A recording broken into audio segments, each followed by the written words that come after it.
Good evening to everyone. Let us start off the session by chanting Namo Tassa. Namo Tassa Bhagavato Arahato Samma Sambuddhassa. Namo Tassa Bhagavato Arahato Samma Sambuddhassa. Namo Tassa Bhagavato Arahato Samma Sambuddhassa.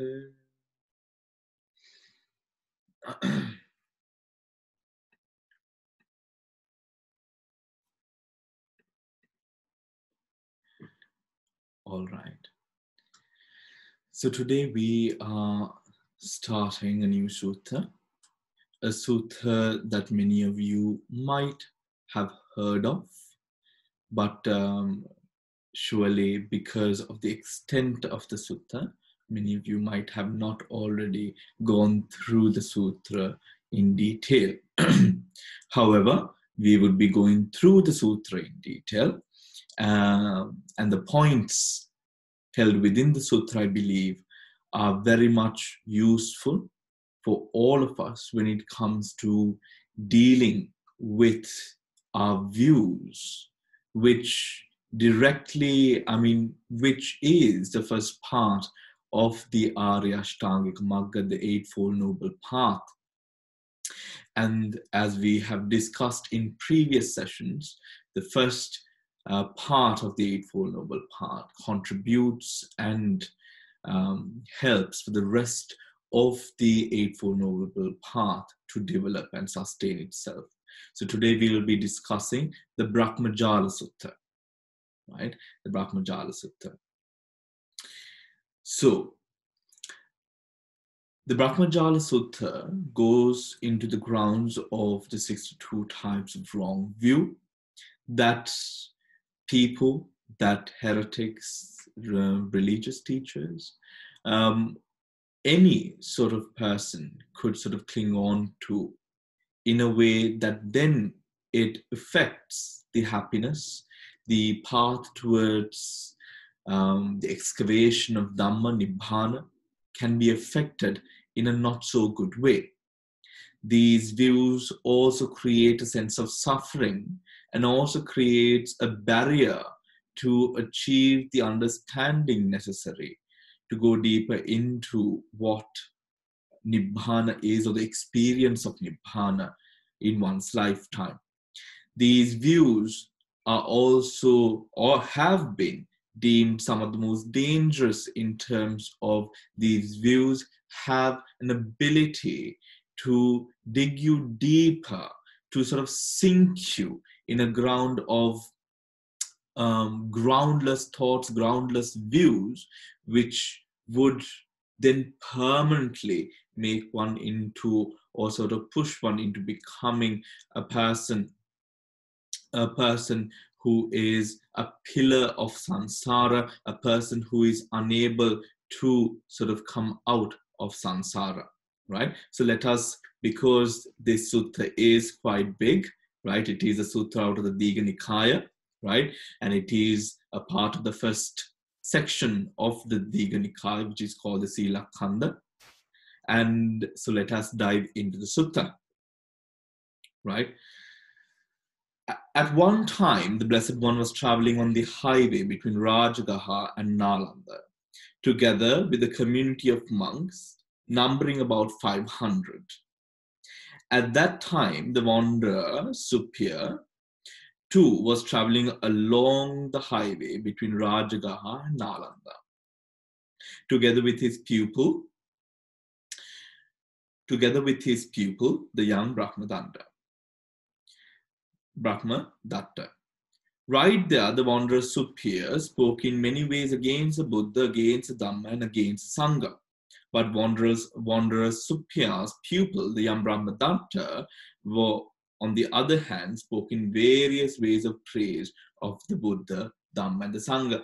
And as they go on following behind the Buddha and his 500 monks, right? The Buddha and his 500 monks, these two Suppiya and Datta engage in conversation, Suppiya always defaming and sort of speaking ill of the Buddha, Dhamma, and the Sangha, and Datta, for some reason, speaking praise of the Buddha, Dhamma, and the Sangha.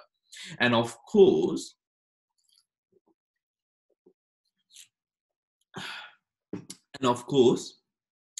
when it comes to now, one might imagine when the Buddha, together with 500 monks, when such a travel is happening, when such a course is being taken, how this happens or how the logistics are, right? How the logistics are.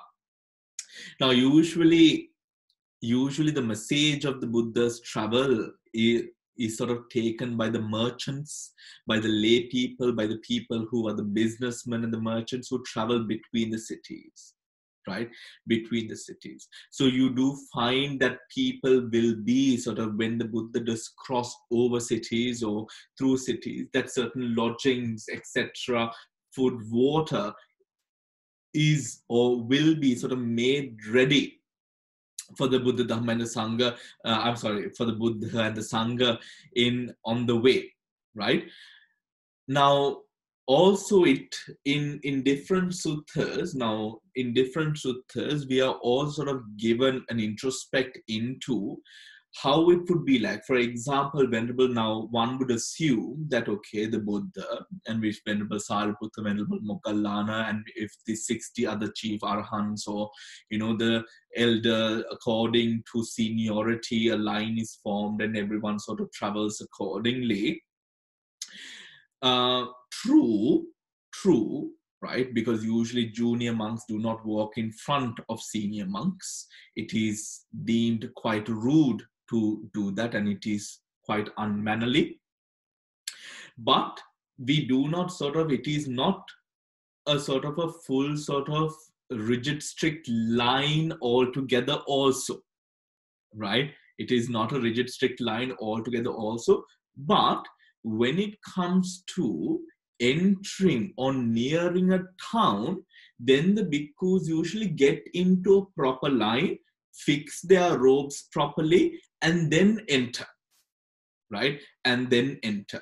Now, that is because now, for example, within the Vinaya, we had the rules pertaining to the dressing of how, for example, we call these things now where the underrobe should be and where the upper robe should be. There is an exact line to sort of say the place where the upper robe should touch and the underrobe should be. So the underrobe should always be seen, right? Now, should always be seen. So in that way, there is a parimandala and all of these things that we have to sort of be attentive when it comes to sort of entering into a city, right? Entering into a city. Now, according to the Buddha's Dhamma, according to the Buddha's Vinaya, however, now when we say, for example, this practice of closing or sort of wearing the robes over both shoulders, right? Now, it is, of course, a practice in Sri Lanka, we know, right? It also depends on the Nikaya that you would come from nowadays. But it is a practice. Now, within the Vinaya, what it mentions is when you are specifically entering into the city for the purpose of going somewhere within the city or visiting a householder, you have to cover yourself proper, right? You have to cover yourself proper. But for example, if one is going from one temple or one monastery to another monastery, according to the Vinaya, you do not have to cover yourself, right? Now, for example, let us say from the northern, monastery, which is located in the northern suburbs of London, right? So North London, right? Or maybe the outskirts of North London itself, right? Now, for example, from Colchester, if I am going to Croydon Temple, right? Then according to the Vinaya, you don't specifically have to cover yourself because you're not going into the city. You might be going through the city, but you're not going your intention is not to go anywhere in the city, but to cross over into another place, which is then Croydon in South London, right? So that would allow then for us not to sort of cover ourselves. So it is important to also understand these bits, because it sort of gives us an attitude that one must have in terms of these practices as well, knowing it is important not to sort of dogmatize it or sort of cling on to it and hold on to it in a rigid fashion where it is now impractical, right? Where it is now impractical. So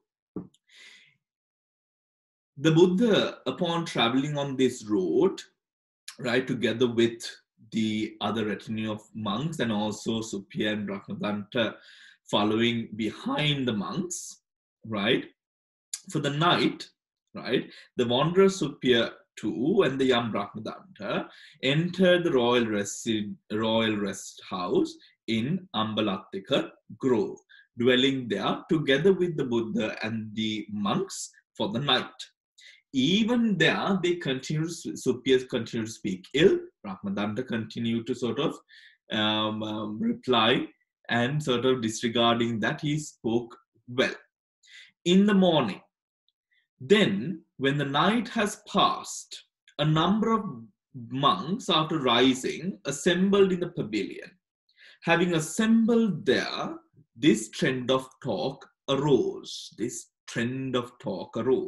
It is wonderful how, so it is marvelous how the Blessed One, who knows who sees, has so fully penetrated the varied dispositions of beings. For this, the wanderer Suppiya spoke in various ways against the Buddha, against the Dhamma, and against the Sangha. But the wanderer's pupil, the young Brahmajāla, on the other hand, spoke in various ways in praise of the Buddha, praise in Dhamma, and praise of the Sangha. Thus, the two, teacher and pupil, following close behind the Blessed One and the community of monks, speaking in a manner directly contradicting one another. Then the Blessed One, having known the trend of talk, went to the pavilion. Having reached the pavilion, he sat down on the prepared seat. Seated thus on the prepared seat, the Blessed One addressed the monks thus: Bhikkhus, what talk are you having just now, sitting together here, and what is the topic of conversation? When this was spoken, the monks said this to the Blessed One: Bhante, when the night has passed, we, after rising, assembled here in the pavilion. Having assembled here, this trend of talk arose. Going through all of that, this Bhante was the topic of conversation that we were having when the Blessed One arrived, dealing with the opinion of others. Do not resent those who speak against the three jewels. Bhikkhus, if anyone were to speak against me or against the Dhamma or against the Sangha, on account of that, you should not feel resentful, nor dejected, nor discontented in your heart. Right? Now, this in your heart, right? This speaks about attachment. This speaks about what kind of relationship one should have with the Buddha, the Dhamma, and the Sangha. This relationship that we develop and try to cultivate through our practice, through the learning of the Dhamma, through our meditation, is not in any way something which is based on attachment, right? Something which is based on attachment. This is something which is based on understanding, wisdom. This is something which is based on logic and reasoning. This is something which is wholly backed by the foundations of wisdom and jnana, right?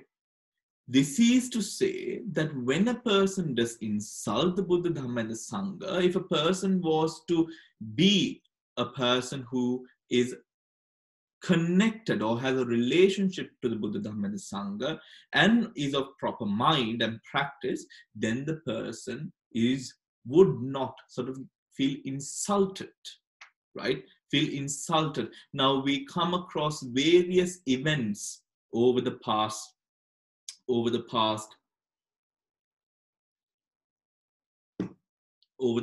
couple of years or even before.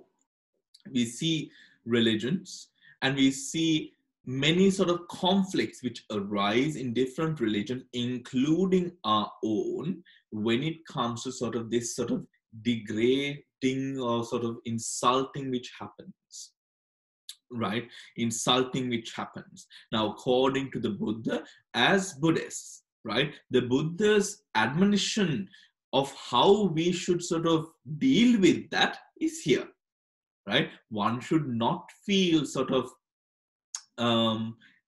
dejected, resentful, or discontented in heart, right? In heart. For if you, bhikkhus, if you were to become angry or offended when anyone were to speak against me or against Dhamma or against Sangha, it would only be an obstacle for you. Why? Hate. Hate and attachment, right? Hate and attachment. Or bhikkhus, if you were to become angry or offended when anyone were to speak against me or against a Dhamma or against a Sangha, would you be able to know whether what they said is well spoken or ill spoken, right? Is well spoken or ill spoken. Understanding the reasons behind the words of the reason behind the words that are being spoken, right? You see, even in that way, while the Buddha, the Dhamma, and the Sangha is being sort of disreputed, this is why I like, sort of find myself sort of attached and sort of attracted to the Buddha, because even at a state of such sort, right, we find the Buddha's compassion towards all beings in a very equal status, towards his disciples and towards people who are not regarded as his disciples, right? Who are not regarded as his disciples. Certainly not, Bhante. Because if anyone were to speak against me, or against Dhamma, or against the Sangha, you should penetrate what is false as being false, saying it is false for this reason, it is untrue for this reason, this is not so with us, this is not found in us, right? No, this says a lot about the transparency available within the teachings, right? This says a lot about the transparency available within the teachings. Transparency is absolutely vital in the teachings, and when one reads through the doctrine, the sutras, the Vinaya, one understands that usually, right? Usually, now I think Buddhism, right? Buddhism is somewhat the only religion which has sort of publicized all its scandals, right?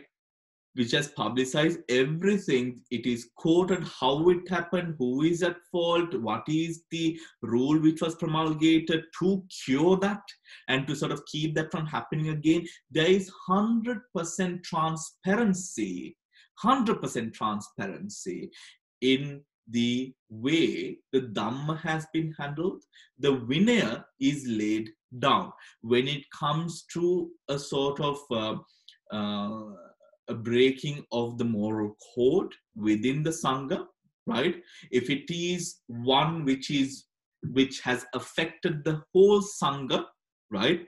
Then a bhikkhu just apologizing to the head monk, if we say head monk, is not enough, right?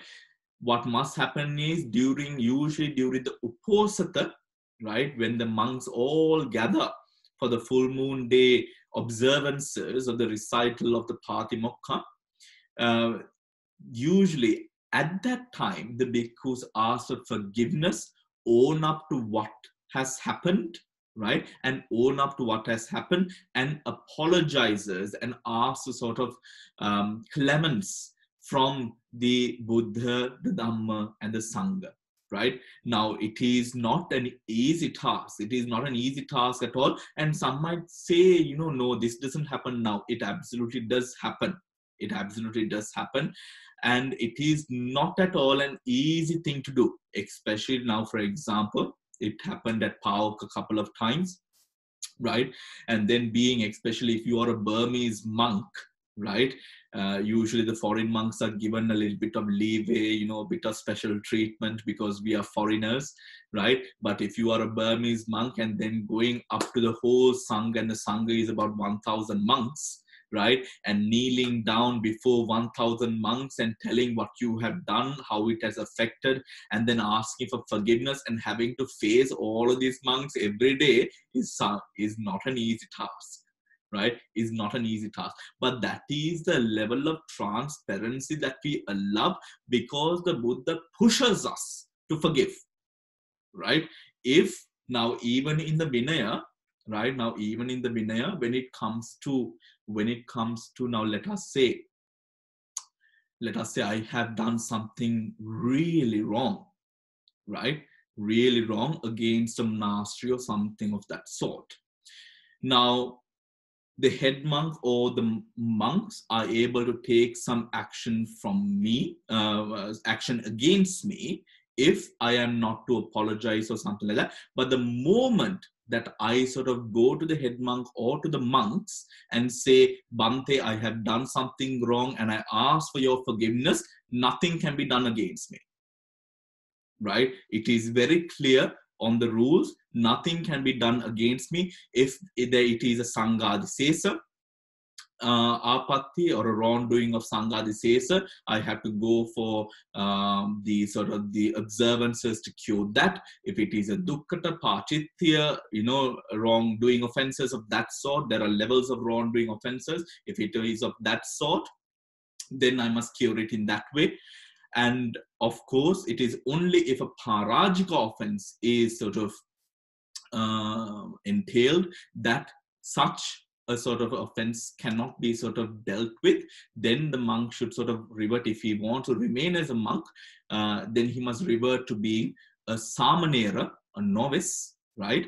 Or become a layperson, right? Or become a layperson. Now, this is to say, but if it is nothing of the sort, let us say, now there are politics and all of these things, isn't it?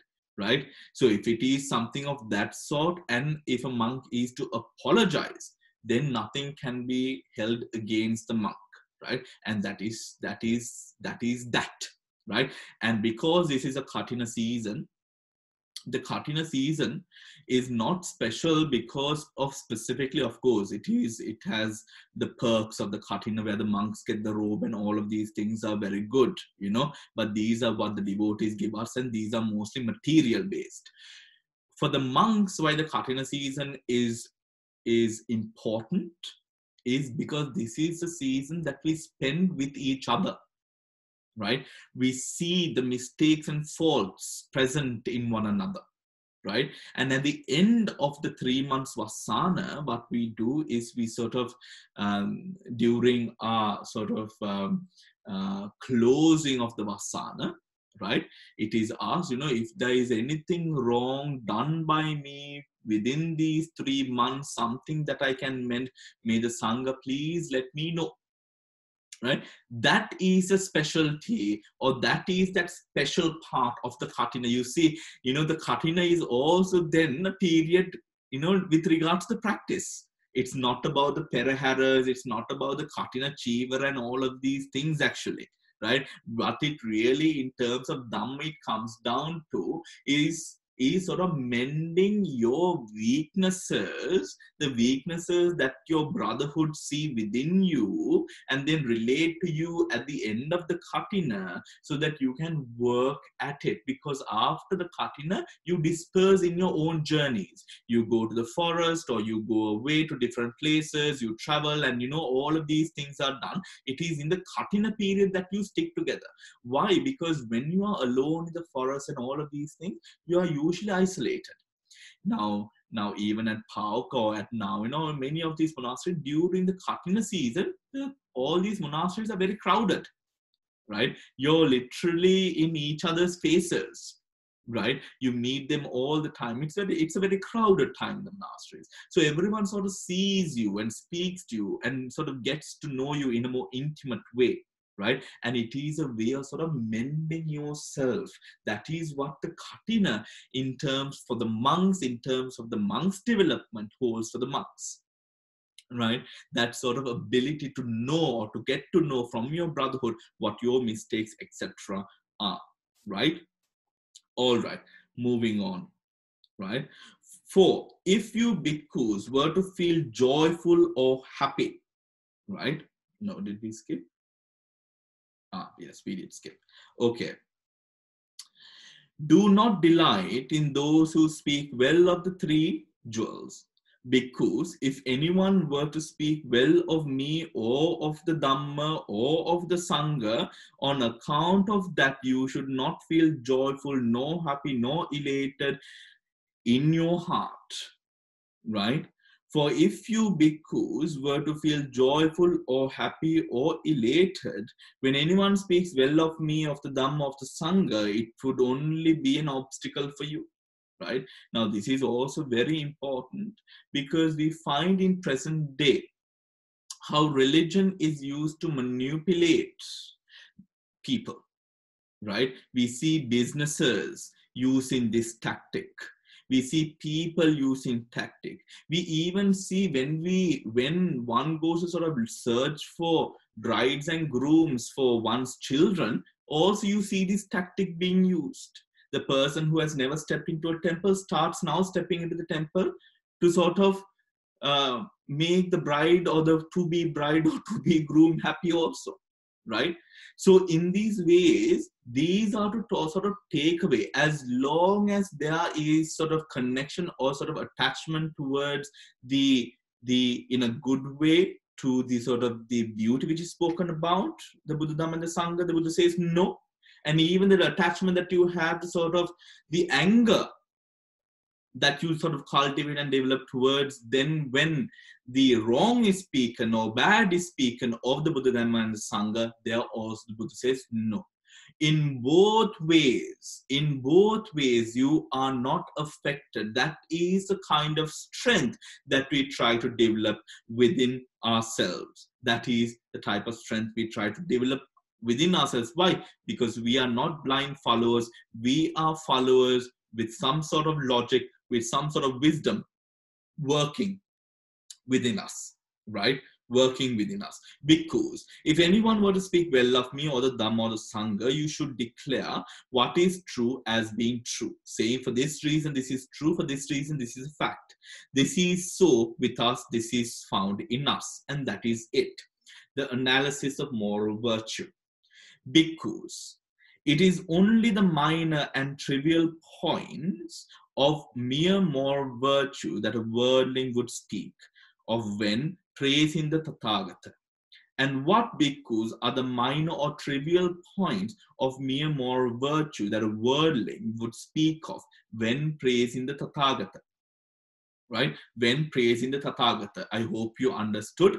The Buddha is saying, when it comes to what these people speak of praise of, it is usually something of trivial nature.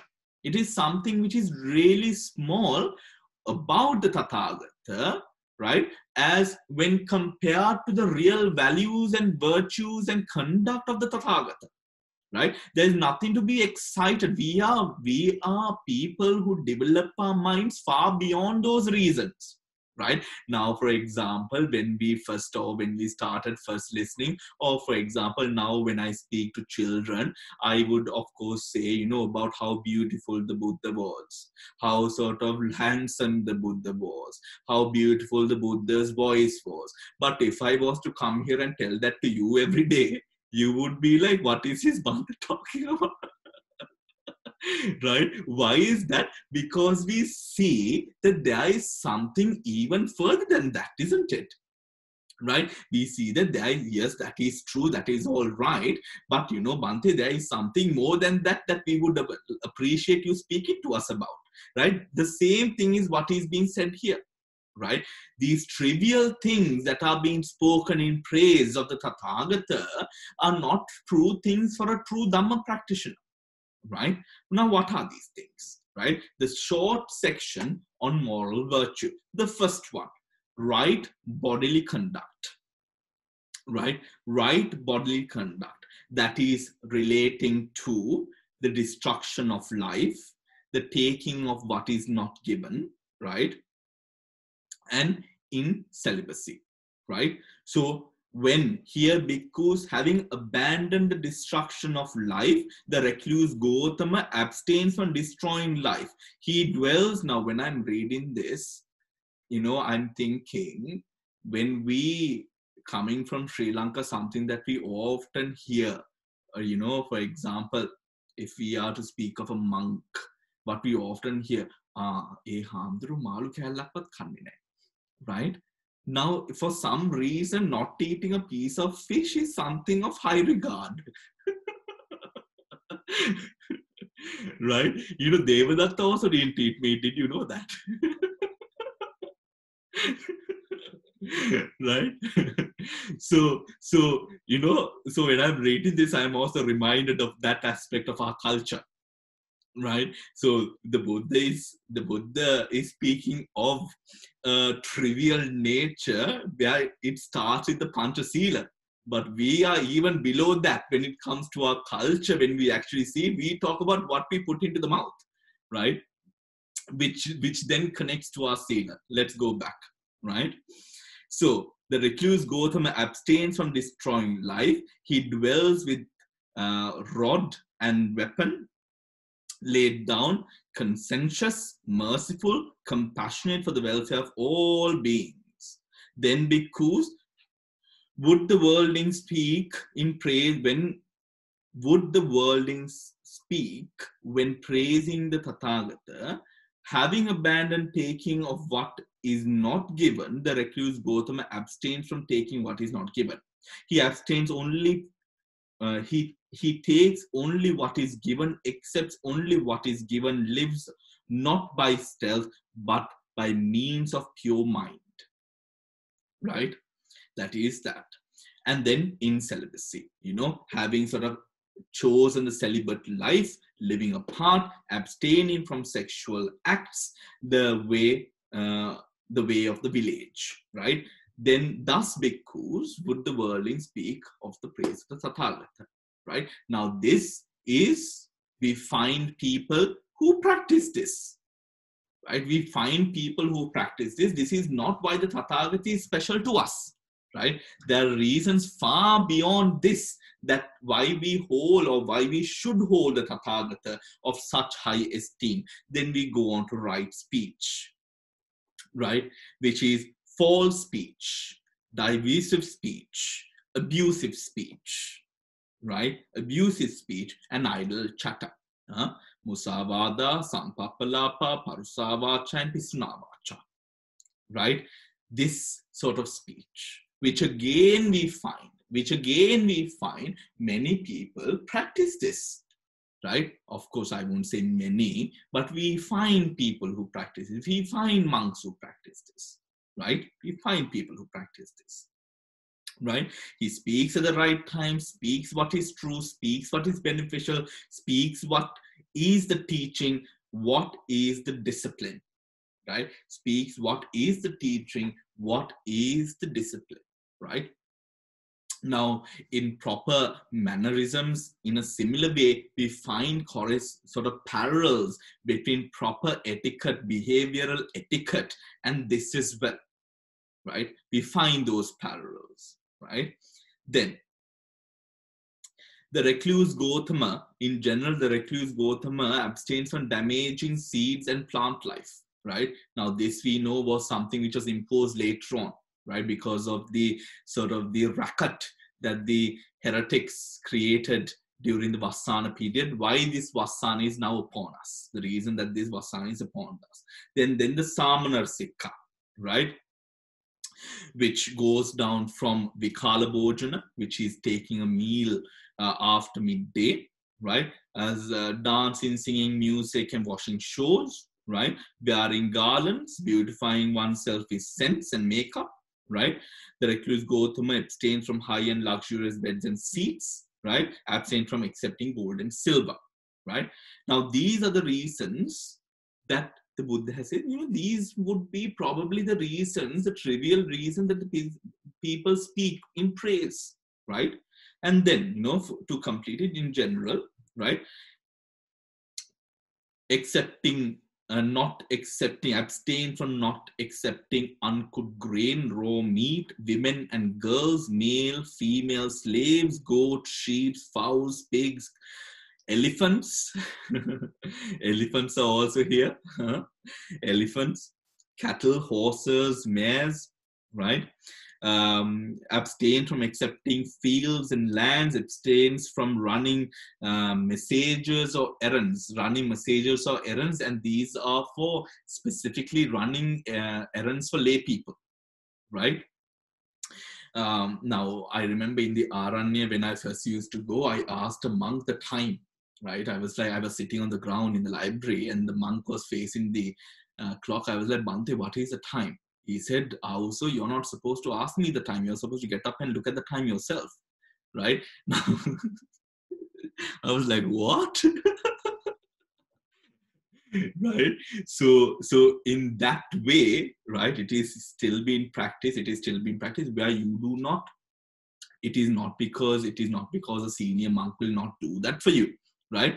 But it was, why he said that to me was to train me, right? Where you do not stress an elder out, where you do not stress an elder out, right? So you do not get an elder to do a task for you, right? The only place that you can ask an elder to do something for you is the only place if you are having your meal, right? If you are having your meal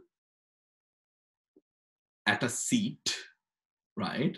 Whether it's on the ground or chair, wherever it is, and the elder comes up to you and asks you to get up, right? Then the Buddha has said, because you probably would eat only once a day or whatnot, at that time you can tell the elder, okay, Bhante, will you fetch me a glass of water? And during that time that the elder takes to fetch the glass of water for you, you're supposed to sort of really sort of shove your face with food and get up. So you are given sort of this sort of leeway where you are getting a bit of time to then sort of stuff your face with a bit of food, right? And to sort of get up when the elder comes, right? But it is completely out of order if elder is to ask you to get up, especially during your meal. It is not done. So that is the only allowance within the Dhamma, within the Vinaya, which is given where a junior monk is able to stress or ask an elder monk to do some sort of job. So running errands there, buying and selling, right? Dealing with false carbs, false metals, and false measures. Why this false part is because then you fall into the trouble of having to sort of sort these sort of problems out when problems are created, right? Bribery, deception, and fraud, right? Bribery, deception, fraud, wounding, executing, imprisoning, highway robbery, and all of these plunders, right? These are not. So these are the things that the Buddha says, these are probably the things that people are sort of would be praising the Buddha for, the Tathagata for, but these are not the true ideals that are followed by the Tathagata. Then we move on, the medium section on moral virtue, right? Whereas some recluses and Brahmins living off food given in faith are given to damaging seeds and plant life, such as these plants propagated from roots, stems, joints, buddings, and seeds. The recluse Gautama abstained from damaging seeds and plant life such as these, right? Seeds and plant life such as these. Thus, bhikkhus would the worldling speak when praising the Tathagata, whereas some recluses and Brahmins living off food given in faith, I hope you understand that, living off food given out of the faith and piety of the people, right, are given to consuming stored up goods such as stored up food, stored up drinks, stored up clothing, stored up vehicles, stored up bedding, stored up scent, stored up meat, right? The recluse Gautama abstained from consuming stored up goods such as these, right? Such as these. Thus, bhikkhus, right? Now, something must be made clear. That is why, now, for example, when we would take a temple or of something of that sort, right? Or monastery, when we do have beddings and vehicles and all of these things should always be sangika, right? These things are always sort of maintained at sangika, right? So that it is protected and taken care of by the sangha, right? By the sangha and not by an individual, right? Because then the individual is trained, sort of stressed by the upkeep and maintenance of these things, right? Now, let me just also tell you, in Buddhism, we do not have the figure of a head monk does not exist, right? In Buddhism, the figure of a head monk does not exist. The head monk, the abbot figure is a very recent sort of, it is not a part of the sort of the Dhamma in that way. It is somewhat, really against Dhamma. Also, the Sangha has the power and ability according to the Vinaya. If, for example, a head monk is not sort of doing what is good and right by the Sangha, Buddha, Dhamma, and the Sangha has the ability to vote out a head monk, right? Is able to vote out a monk and to sort of also give him certain punishments by the power of the Sangha, which would sort of put him into rehabilitation, right? Which would then be a time for his contemplation and sort of his rehabilitation back into the Sangha, right? Back into the Sangha. These things, it is quite sad that these things are not happening as often as it should, right? As often as it should. We find that actual proper democracy, right? Proper democracy existed. I mean, we would see, I mean, the way a parliament should be running in a very similar fashion. We have, something 2,600 years ago, the Buddha promulgated these rules, and we find that parliaments of these times also run in a very similar fashion, right? In a very similar fashion, right? And if a head monk is elected, a head monk should never be elected by generation, right? A head monk is always elected by virtue of his qualities, right? By the virtue. And we know dosa, agati, raga, agati, chanda, agati, right? The one among a person who does not go to the extremes of desire, of anger, of lust, of craving. That is the type of person that the Buddha says only this kind of a person is able to lead a mission of Sangha, right? A mission of Sangha. It is quite sad that we can't see this happening as often as it should, but we do know that there are certain monasteries actually?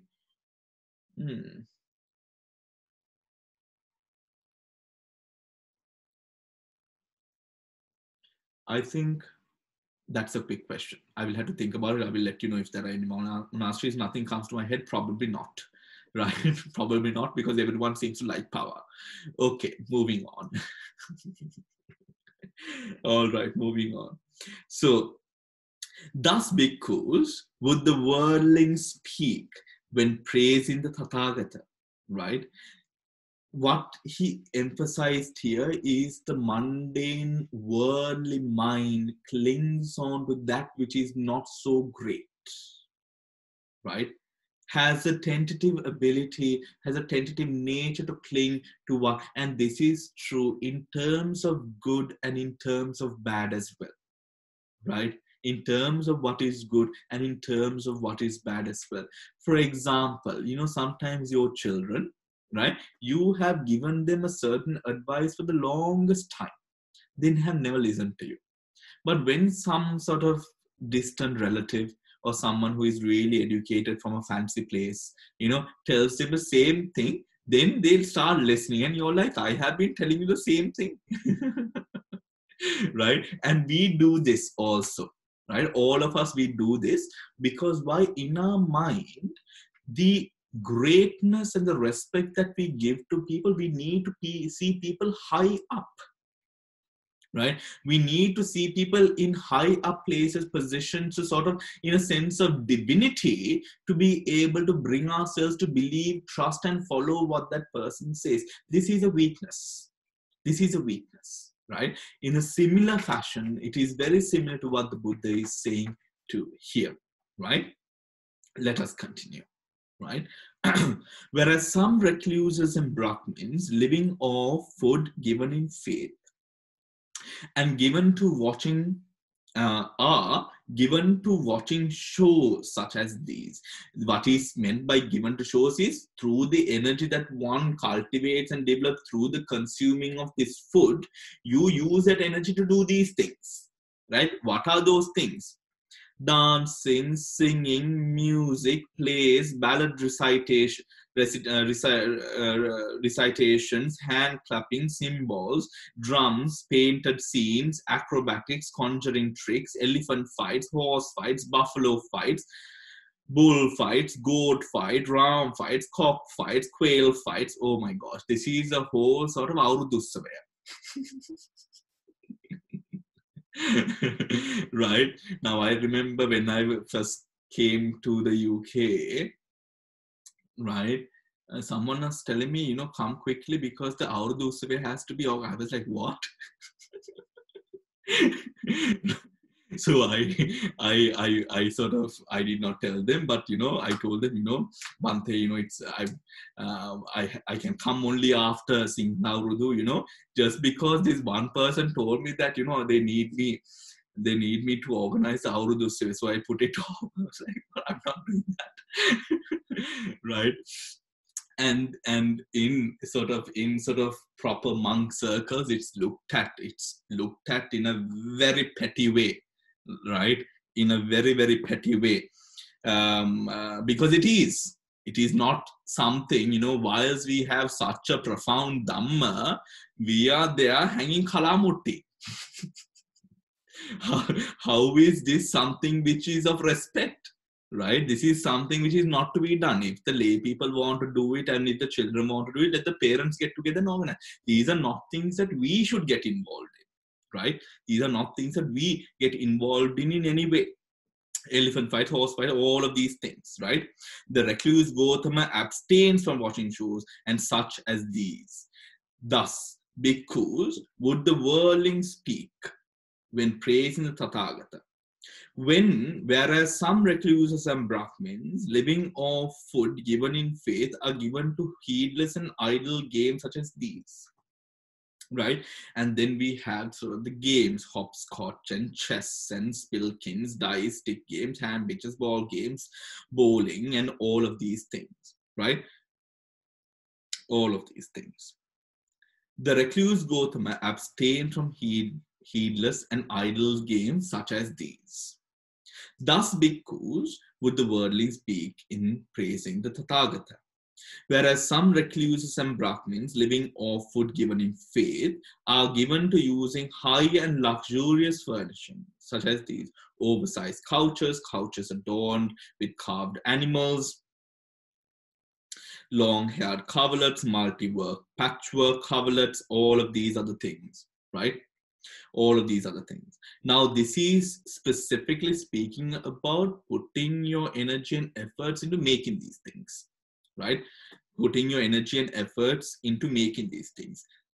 Through these things, what the Buddha is saying is, of course, one part is these are things which are said to be akapa towards the practicing of the practice, right? And those who have brought their whole lives into the practice, right?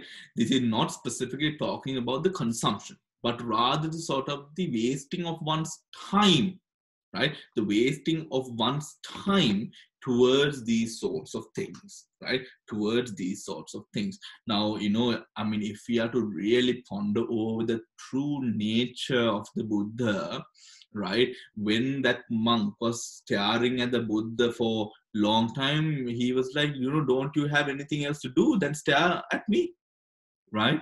That is what the, so right now I am thinking with the things that we sort of do in sort of promoting, you know, this is we are doing because of Shraddha, to develop Shraddha.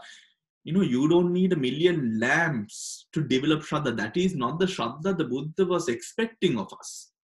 The Shraddha that the Buddha was expecting of us came through the Dhamma and the understanding of the Dhamma, and you becoming understanding the Dhamma and becoming humbled by the Dhamma, that your ego and all your other tendencies of hindrances would then fall away, right? Would then fall away. We find that people are becoming weaker and weaker, weaker and weaker in terms of really grappling on to things which are really easy to do, right? Things which are really easy to do, right? This is a sign of weakness. This is a sign of weakness. Some might argue, no, you know, people need these things. People run for these things because these things are made available to the people. People are making the easiest sort of pick, right? But when it comes to the true Dhamma, just as what we are seeing, the reason, you know, silk coverlets. Now, let us say, now, whereas some recluses and Brahmins living off food given in faith, right? Given in faith for one reason only. What is that reason? With me, by taking this food, consuming this food, may you have the energy to develop Sila Samadhi Prajna towards the attainment of Nibbana, right? Towards the attainment of Nibbana. That you are taking your whole day to stitch a sort of a coverlet or something of that sort, maybe to dress up the shrine room or something like that. I don't think the Buddha that we see within the suttas would commend that. I really don't, right? I really don't think the Buddha would commend that. If it was the Buddha would say, you know, why don't you just go and meditate? Why don't you do something which would, you know, prosper the Sangha, or, you know, help other monks to practice, or you practice? You know, not to say that the Buddha said all of you must meditate. The Buddha said, no, different people have different things. Cleaning, cooking, you know, different, those kinds of things. But, you know, through duties, attaining Nibbana through duties and all of these things. But specifically when it comes to beautification, all of these things, the Buddha did not sort of go into that part, because he saw part which sort of arouses lust, right? Now, this is something that we must understand when it comes, because, you know, like Buddhism, every religion has become a business, right? Every religion has become a business in the 21st century. And because of this reason, we find all of these sort of gimmicks and attractions, right? Gimmicks and attraction to sort of attract and sort of to feed the ego of people, right? To feed the ego of people. The rich people go there to sort of go to these places to get some sort of attention. The poor people go to sort of flourish and sort of to take part in such an opulent event, right? At the end of the day, it is only like something like participating in a grand wedding, right? But when it comes to the true doctrine, when it comes to the Buddha Dhamma and the Sangha and the sort of the nourishing of, you 1 week after, you're the same person all over again, right? And then you're looking forward to another trip to Buddha Gaya, right? Now, is this something that is within the practice? No, I can't say so. Other people might have different opinions. I really don't believe it is so, right? And I cannot believe, and through reading, I guess you would also have an opinion of your own, right? Thus, bhikkhus would worldlings speak when praising the Tathagata. Whereas some recluses and Brahmins living off food given in faith enjoy scents, cosmetics, beautification, rubbing, massaging, bathing, all of the beautification processes, right? Beautification processes which would go into the body.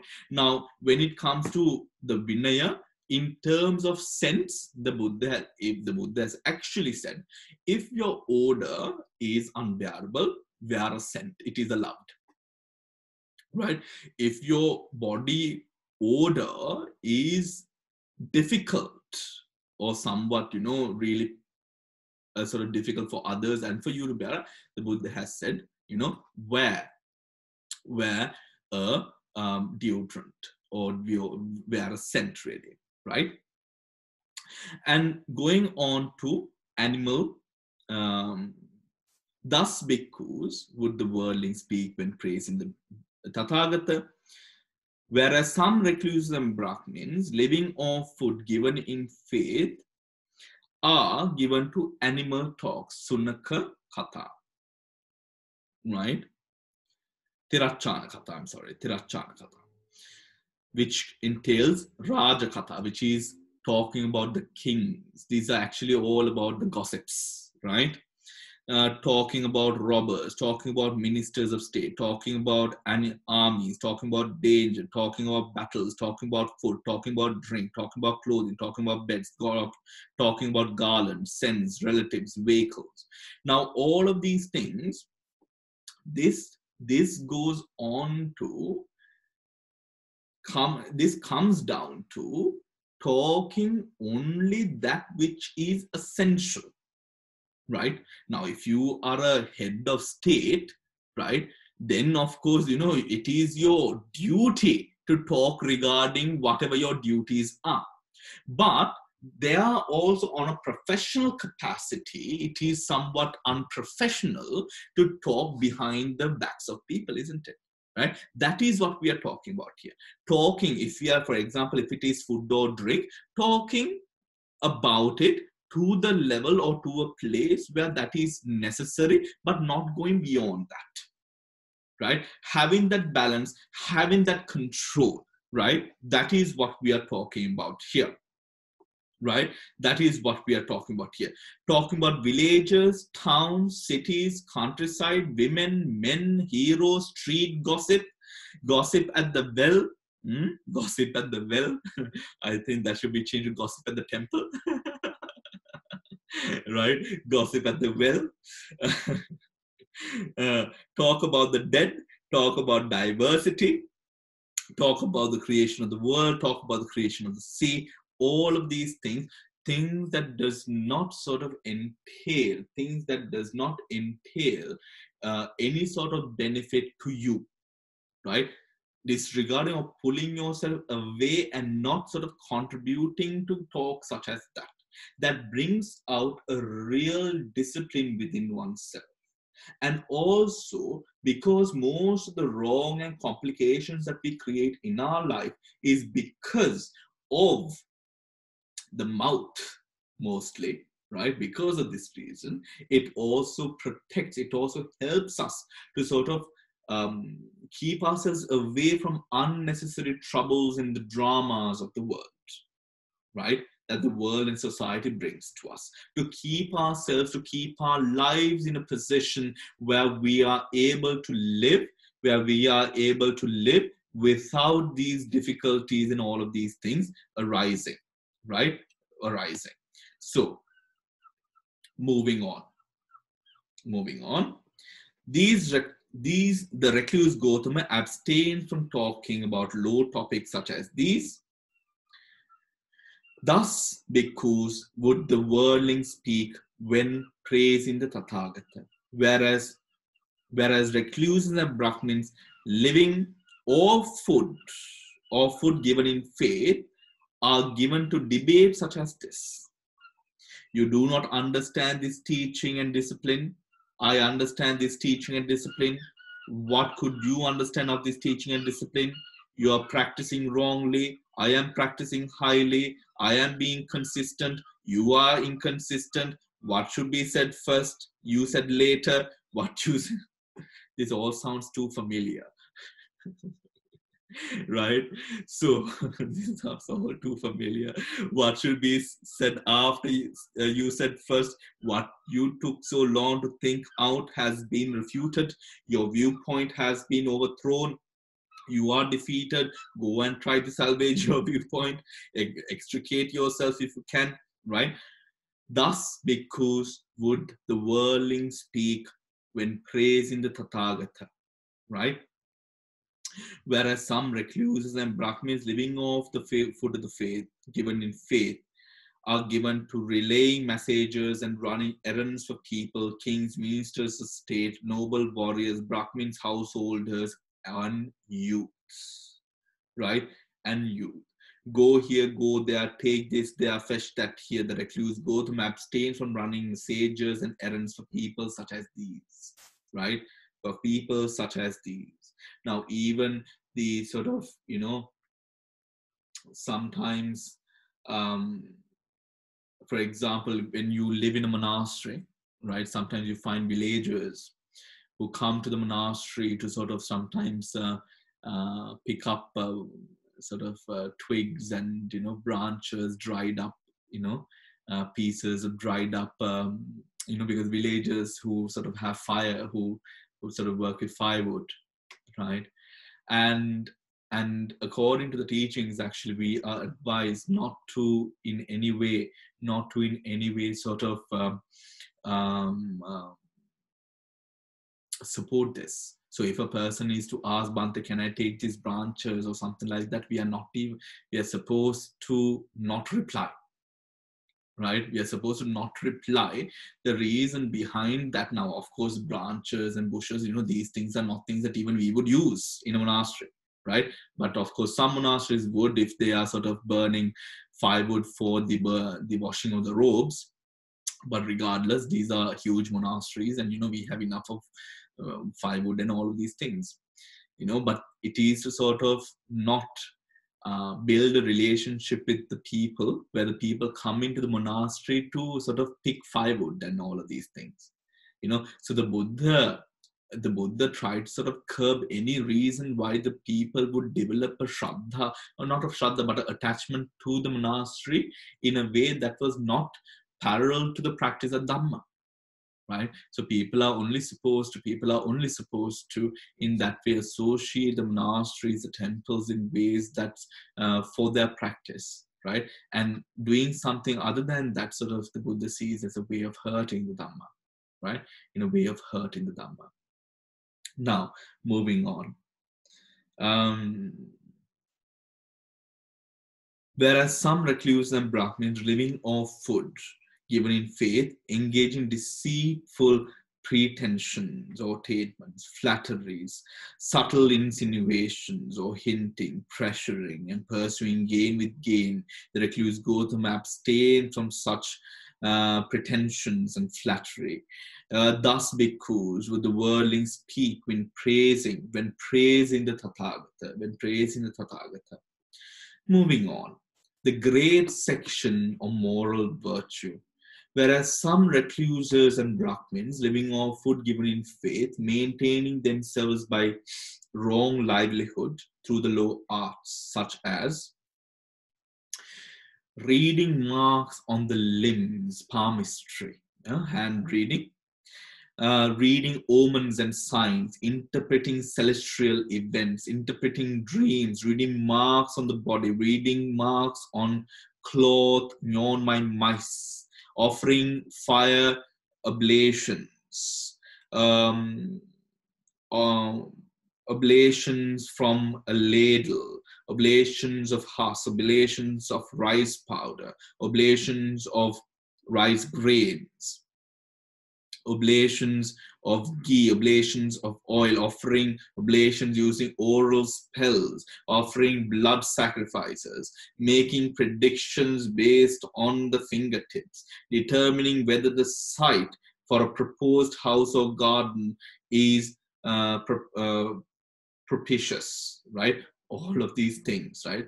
There is also actually monks who believe even the giving out of pirit nool and pirit pen is also not in line with what a bhikkhu should be doing, right? To be very honest with you, that is also believed to be something which is not proper, not proper, not proper, right? By certain, there are sort of certain traditions of bhikkhus who believe that it is not proper. Not everyone believes that, and there is no clear sort of guideline to sort of say so as well. But it does seem to be a little bit, not on the pure side, right? For the monks in that sense, right?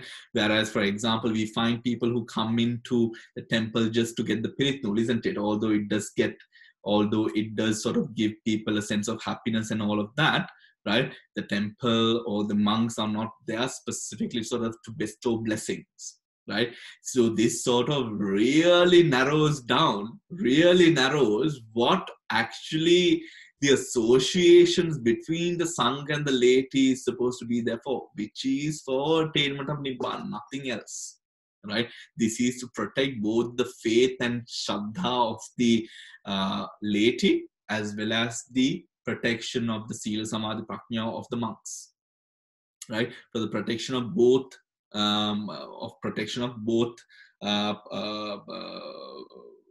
parties. Right, making predictions based on fingertips, determining whether the site of a proposed house is propitious, making predictions for officers of state, laying demons in a cemetery, laying spirits, reciting house protection charms, right? Now that is house protection charms.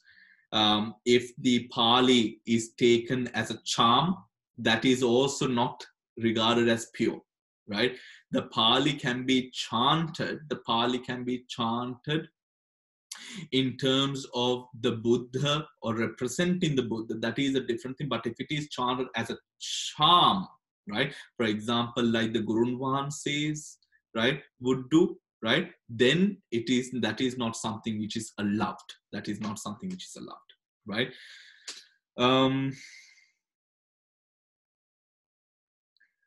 Snake charming, treating poisons, curing scorpion stings, curing rat bites, interpreting bird sound, interpreting clawing of cows, foretelling the remaining duration of life, reciting charms for protections against arrows, reciting charms to understand the cause of wild animals. All of these things fall under what the Buddha relates to as those that are of low art. All of that. And then we come down to low livelihoods, right? Determining the unlucky and lucky gems, staffs, garments, swords, arrows, bows, weapons, women, men, boys, girls, male slaves, female slaves, elephants, horses, buffaloes, bulls, cows, goats, rams, fowls, quails, lizards, long-eared rodents, tortoises, animals, all of that is also considered as low arts, right? Now you really sort of see, now this is specifically, of course, for the monks, it really sort of is to sort of not to sort of distract yourself with any other thing other than the Dhamma, right? Other than the Dhamma. So really sort of simplifying your life to a very, very great extent, right? A great extent. There are some recluses and Brahmins living off food given in faith, maintaining themselves by wrong livelihood through the low arts, such as forecasting thus. The leaders, rajas, the attacks, the leaders who will return, the leaders who will be triumphant and who will determine other leaders, all of these. This is also to avoid unnecessary problems that comes through partaking in such predictions, right? To sort of not get involved in such political conflict, right?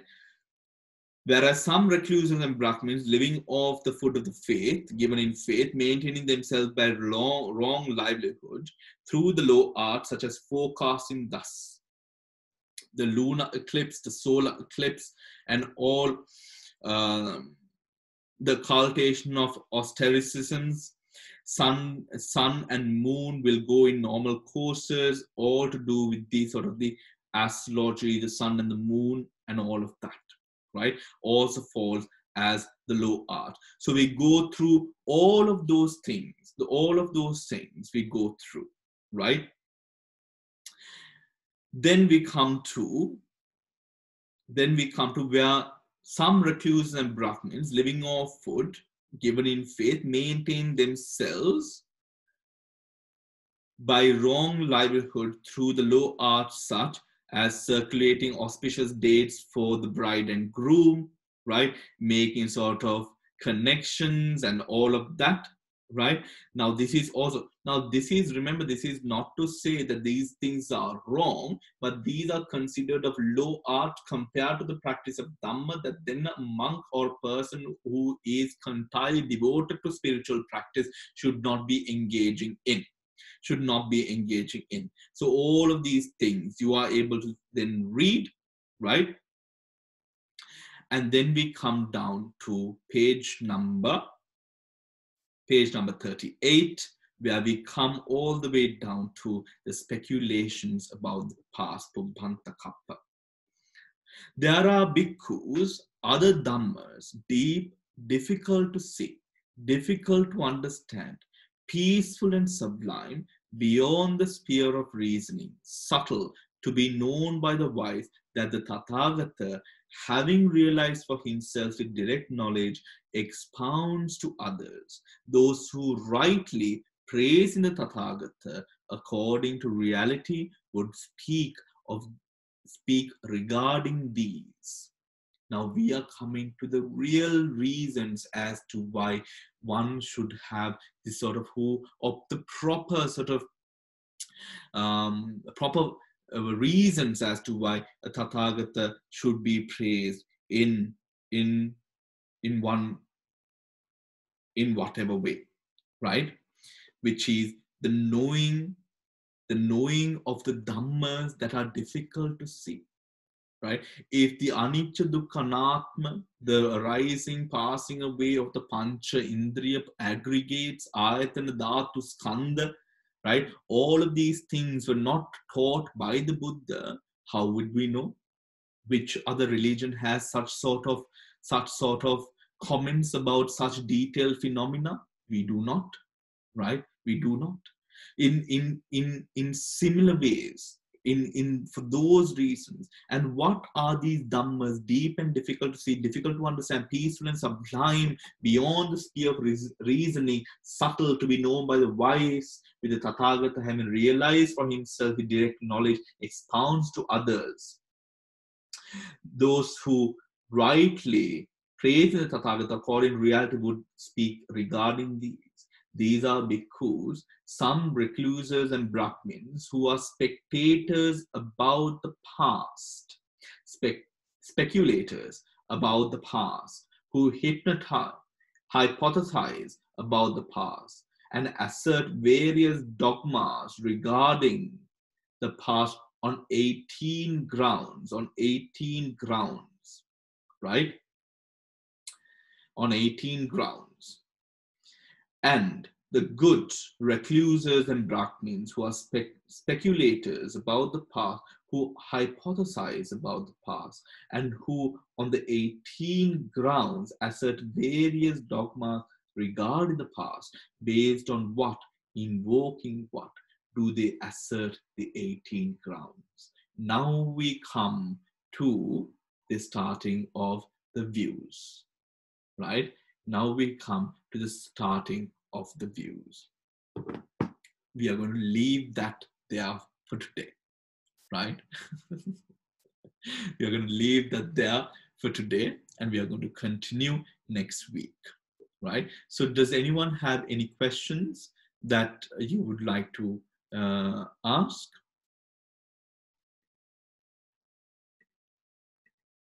With regards to what we have gone through, right? We did go through a lot of detail, which maybe you might have felt that it was a little bit too much, but these things also give you a good understanding into what sort of the atmosphere in understanding what the Buddha was, what the Dhamma, and what the Buddha, the Sangha was intended in terms of sort of the practice or whatever it is that we do, sort of are intended to practice, and that which then leads to the attainment of Nibbana. So are there any questions that anyone would like to ask? Bante? Yes. What is the function of a Sangha Sabha? Okay, the functioning of a Sangha Sabha. So what is the functioning of the Sangha Sabha? Oh. Is it to like if a monk has not followed the code of ethics? So the Sangha Sabha is not just about the Vinaya, it also is to, so usually the Sangha Sabha consists of leaders would consist of the most educated, most respected leaders of the Sangha, who are also of some sort of maturity in terms of reigns. And these leaders would then have the responsibility of caring for the respect towards the Buddha, right? The propagation and the maintenance of the purity of the Dhamma, and of course Sangha issues as well, right? So it is not just because regarding the Sangha issues. So I mean, we see in Burma the Sangha Sabha, which consists of 32 monks, and the head of the Sangha Sabha is Venerable Kumara Abhimhansa, who is an absolute sort of esteemed scholar and also amazing monk, really humble as well. And I remember of a certain event where actually even Pauk Sayadaw, where one of Pauk Sayadaw's techniques of meditation was questioned and asked whether it is something which corresponds with the Tipitaka. So Venerable Navini Aridhamma flew into Burma from Sri Lanka.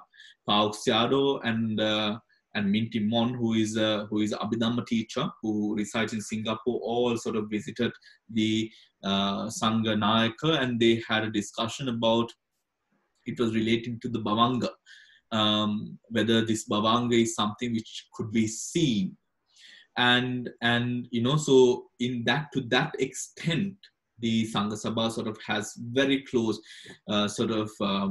hands in sort of controlling what happens in the country. And of course, in places like Sri Lanka, where we find Sangha Sabhas to be absolutely political, right? And we do not see the real protection of the true virtues of the Dhamma in that sense. It's quite sad. But I think in terms of Thailand, also Thailand has the most scope in sort of looking at similar aspects of both the the understanding and the view of the Buddha in the country, and of course the Dhamma and the Sangha as well,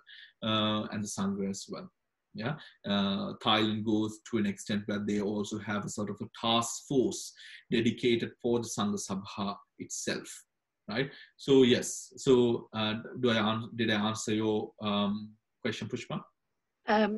My understanding was that if a monk does something parajika, amounts to parajika, they will, that monk has to go in front of the Sangha Sabha. Is that right? Not necessarily, right? Usually it doesn't only entail, it doesn't only entail that. If it was of course an occurrence where the parajika would include something of selling weapons, right? Something of that sort, then of course it would have to go to a Sangha Sabha, because the legalities and all of that would be, but usually if a monk has entailed parajika, a monk would of course sometimes mostly leave on their own. But if it is brought to the Sangha Sabha's attention, of course the Sangha Sabha takes action as well.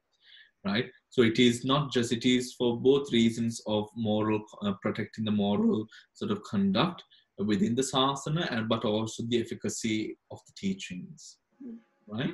Efficacy of the teachings, and also the Sangha Sabha in countries like Thailand acts as the sort of the concierge between the government and the rest of the monks of the country as well, right?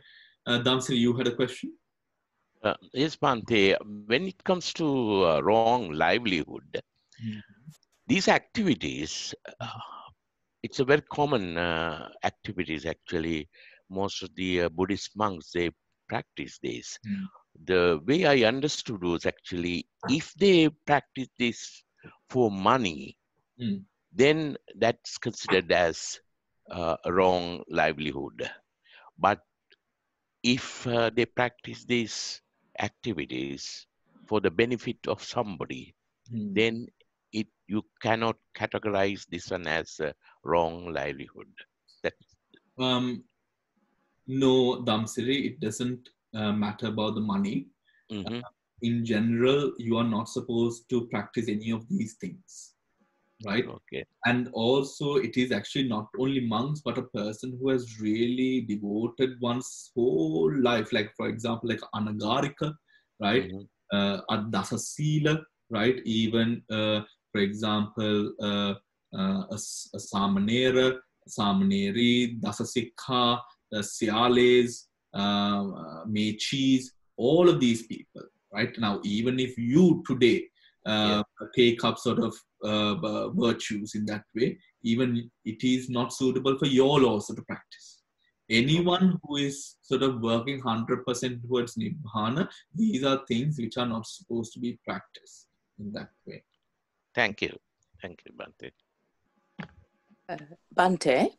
Yes, Samantha?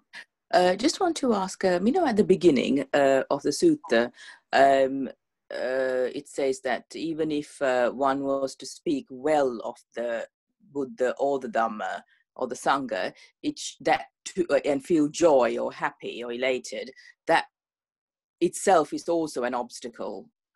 Is that is Buddha trying to say is that to be joy is to develop the equanimity in order to develop equanimity of this is okay. But this is necessarily not to say that we should develop equanimity, because I mean the Buddha does not go to that extent, because the Buddha understands that equanimity is an achievement on its own, right?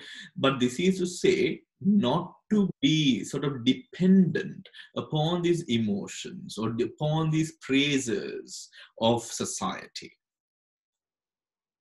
Do you get it, Samantha?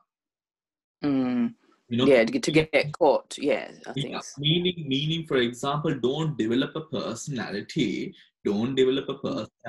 where then, people in one way, people know how to control you, right? In another way, right? That's one way. In another way, whenever you're attached to the praises, you will also feel hurt when there are no more praises. Oh, yes. Yeah. Samantha, right? Because then you're clinging on to, then when you also get used to, for example, ABC speaks praises, right? And then PF does not, right? So then you ABC and not DBF, right? Yeah. So where is your opinion now? Where is your now? You know what I mean? Right? Yeah. So a duality, you're creating a duality. So. Because yes, in your mind, you're creating this sort of like and dislike, and all of these other things which would hinder one sort of compassion, one sort of proper thinking, logical thinking, all of these things. Wonderful, clever. Yeah, thank you, Bhante. All right, Samantha. Anyone else?